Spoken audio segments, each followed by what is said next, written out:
नमस्कार मंडळी. तर आज आपण बनवूया घरच्या घरी कानातले, तेही एकदम सोप्या पद्धतीनं. त्यासाठी मी स्टोन घेतलेले आहेत, खड्यांची माळ घेतलेली आहे आणि ग्लू घेतलेला आहे आणि एक वॅक्स करण्याची स्ट्रीप घेतलेली आहे. तर ग्लू चिटकून घेतला आहे वॅक्स स्ट्रीपवरती आणि एक स्टोन लावलेला आहे. त्याच्याकडे नंतर ग्लू लावून घेते आणि त्यानंतर जी आपली खड्यांची माळ आहे ती लावून घेते. एकदम सोप्या पद्धतीने आपण घरच्या घरी इयरिंग्स बनवू शकतो, तेही कमी खर्चामध्ये.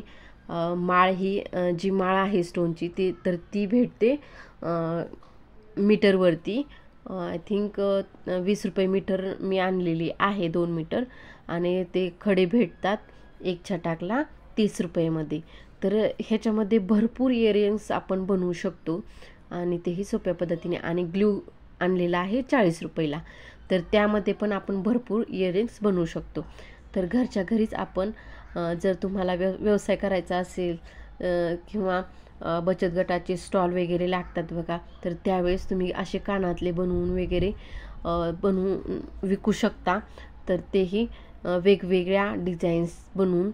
तर हे स्टोन वगैरे आहेत ना, ते मी व्हाईटच घेतलेले आहेत. ते कलरमध्ये पण अवेलेबल आहेत आणि जी माळ आहे ती पण कलरमध्ये अवेलेबल आहे मार्केटमध्ये. तर एकदम कमी खर्चामध्ये आपण मस्त असे कानातले घरच्या घरी बनवू शकतो. आणि कानातलेला पाठीमागं लावण्यासाठी स्टड पण मार्केटमध्ये अवेलेबल आहेत. तर ते पण तुम्ही आणू शकता. आता मी माझ्याकडे होते तेच लावलेले आहे.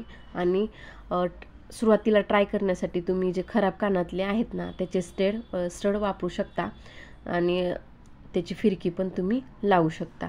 सुरुवात ही एकदम कमी खर्चामध्ये आपण करू शकतो. शिकण्यासाठी वगैरे आहे तेच सामान आपण वापरायचं आहे.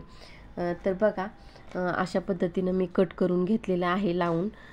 तर थोडंसं वाळू द्यायचं त्याला मग ते व्यवस्थित कट होतं आणि पटकन वाळतं ते, त्याला जास्त वेळ लागत नाही.